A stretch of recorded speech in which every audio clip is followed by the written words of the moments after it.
By the time I'd finished middle school, my parents trusted me to be alone in the house by myself for long periods of time.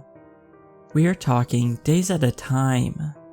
They did this so someone could care for our elderly dog who needed attention and supervision 24/7. With this, my parents would sometimes go out of state on a small vacation for the weekend, leaving me in the house by myself. Back to the present. It was a chilly fall evening. My parents had left early Friday morning and wouldn't be back until Sunday night. Everything had gone smoothly and I was having a good time finally getting the house to myself. Until Saturday. When my parents left, I brought my gaming console out into the living room, along with some pillows and a blanket. Figuring my dog slept in the living room, I'd sleep out there with her in case she needed me in the middle of the night. It was getting to be around dinner time. After I fed my dog, I texted my mom, asking for a bit of money to order a pizza because I didn't feel like cooking that night. I ordered the pizza and sat on the couch playing a shooting game until the time had passed, and I heard the doorbell ring. I got up and quickly threw on my jacket and went to look through the peephole. There stood the pizza guy, a medium-height, middle-aged looking guy. He had dirty blonde hair and eye bags, seeming like he hadn't slept in a year. I could smell the dirty stench of cigarettes through my door. He had his eyes fixed on the camera doorbell with a worried look on his face. I unlocked the door and opened it to the equivalent of my body width and greeted him with a smile. His eyes darted over to me. A small creepy grin grew on his face. "Oh, I wasn't expecting a young girl like you," he said. Gross, I thought. Confused on how to answer, I replied in a quiet giggle. I held out my hand to take my food. "So, how old are you?" the man asked, still grinning. "Sorry man, I don't answer questions like that," I said, even more creeped out than before. He huffed, seeming to get frustrated. I placed the pizza boxes down on the couch next to me, and reached into my pocket to give him the tip I had planned to give him. "Are your parents home?" he asked. Lying, I replied, "Yeah, they're in the other room." I hoped he would believe me and just go, seeing as my parents took my mom's car on vacation, leaving my dad's car in the driveway. He scoffed and said, "You know, I like that game too. Do you like shooters?" referring to my paused game screen on the TV behind me. I became increasingly annoyed, but I didn't want to be rude and just slammed the door in his face. "Yeah, sure. Look, I'm sorry but I have to go now," I said, trying everything I could to get this man to leave me the hell alone. The man scowled. He took the tip and crumbled it in his hand, and started muttering profanity under his breath. But I could only make out one phrase before I shut the door. "You're gonna regret this." I locked the door and anxiously watched carefully from the window to make sure he got back in his car. I didn't stop watching until he sped off around the corner. I let out a sigh of relief. I did a quick sweep around the house and made sure that all the windows and doors were locked. A couple of hours had passed until I decided I was gonna lay down and watch TV for the night until I fell asleep. I made sure my dog was tended to and laid down. Before I noticed, I had drifted off, completely forgetting the interaction I had earlier in the day. When I woke up, it was still dark outside, 2 in the morning-ish. My dog was barking like crazy, and not a "I want to go outside" bark, an alarm. I see a stranger kind of bark. If you have a dog, you understand this, and you know what they're indicating to you.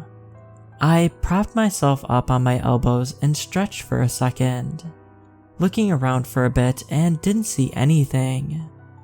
I was about to lay back down when I noticed it in the corner of my eye. A face in the window to my right. I saw it was the same man from earlier, grinning again. He waved at me, still smiling but looking more sinister by the second. I felt my blood run cold. Why is he here? How long has he been watching me sleep? I shot up, my fight or flight triggered instantly. I ran to my room and pulled the baseball bat out from underneath my bed, and walked back to the living room where I had been sleeping, clutching it in my hand. When I went back, the man had moved from the window to the front door, knocking gently. "Let's hang out and have some fun," I heard him say from outside. "I'm gonna call the police if you don't get the hell away from my house," I yelled back. He banged on the door, violently aggressive this time. "The hell will you, you little brat," he screamed. The doorknob shook violently. My dog was going mad at this point, so I took her with me and locked myself in my room and dialed 911 on my phone. I was explaining what was happening when I heard a couple loud bangs. He was throwing himself at my front door to try and bust through it. I had texted my parents and they had already packed and started driving back. But all of that left my mind when I heard the front door burst open and fall onto the ground of my living room. I whispered into my phone to the 911 operator that the man had broken into my house, and the person on the other end of the line instructed me to stay quiet and sit tight as the police were only minutes away. Before I could think of anything, my phone died and I started panicking. I quietly went over and shut my bedroom lights off and hid in my closet with my dog, petting her as to make sure she wouldn't bark and reveal our hiding spot. I heard the man walking through my house, searching under tables, behind couches, and in hallway closets. He stopped walking for a moment. I could hear him directly outside my bedroom door. He shook the handle and huffed that same way before, indicating he was becoming frustrated. There were a couple of bangs on the door before he was able to punch a hole through it, enough to fit his hand through to unlock it. I heard the lock. It gave a small click sound before the door creaked open. It was pitch black in my room. The man took a step in and stood there. Seconds felt like hours. I cupped my hand over my mouth to quiet my anxious breathing. I heard him rummaging through my belongings. He looked under my bed and under my desk. Then he decided to look in the last place that I could possibly hide. He had his hand on the closet door. I'm dead, I thought. I didn't know who he was or what he wanted, but I knew it wasn't gonna be good. Before he had the chance to open the closet, my prayers were answered and I heard the sirens of police getting closer and closer. Damn it, the man whispered. He exited my bedroom and ran through my home. I heard the back door slide open and the crunching footsteps through the dead grass. The 911 operator must have told the police where I was, and I felt like I could finally breathe again when an officer opened the closet door and told me it was okay to come out. They led me outside with my dog on a leash, and I sat on the edge of the set in the police car. I waited there as the police searched my house in case the man had still been there. The police said there were no signs of anything being stolen.